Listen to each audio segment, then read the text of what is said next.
Hello বন্ধুরা, তোমরা সবাই কেমন আছো? তো আজকে দেখো সন্ধ্যাবেলায় একটু চাউমিন খাওয়ার ইচ্ছে হয়েছিল। তো তার জন্য দেখো চাউমিনটা বসিয়ে দিয়েছি জল গরম। তো এই দেখো চাউমিনগুলো সেদ্ধ হয়ে গেছে। একটু কাঁচা জল মানে ঠান্ডা জলে আমি তুলে নিলাম।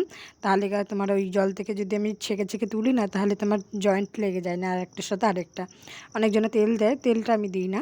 তো আমি এই ঠান্ডা জলের মধ্যে চুবিয়ে আবার তুলে নিই। এই যে থালায় আমি যেমন তুলে নিলাম আর কি। তো তারপরে এই দেখো তেল বসিয়ে দিয়েছি গরম। তো এই যে পেঁয়াজগুলো দিয়ে দিলাম। তো পেঁয়াজগুলো একটু হালকা করে ভাজা হতে থাক, তোমরা দেখতে থাকো কন্টিনিউ ভিডিওটা। এই দেখো আমাদের পেঁয়াজগুলো এখন ভাজা হতে রয়েছে। তো দেখতেই পাচ্ছ আমাদের হয়ে গেছে পেঁয়াজটা ভাজা, তার জন্য চাউমিনগুলো দিয়ে দিলাম। তো ওটা দিয়ে একটু নাড়িয়ে চাড়িয়ে নিলাম।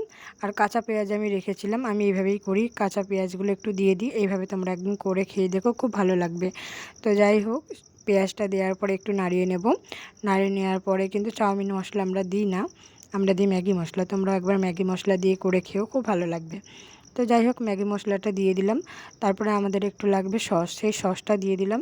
সসটা নিয়ে তোমরা পরিমাণ মতন দিয়ে দিবে। তো আমি আমার পরিমাণ মতন দিয়ে দিলাম। তো সেটা দিয়ে নাড়াচাড়া করে নিলাম।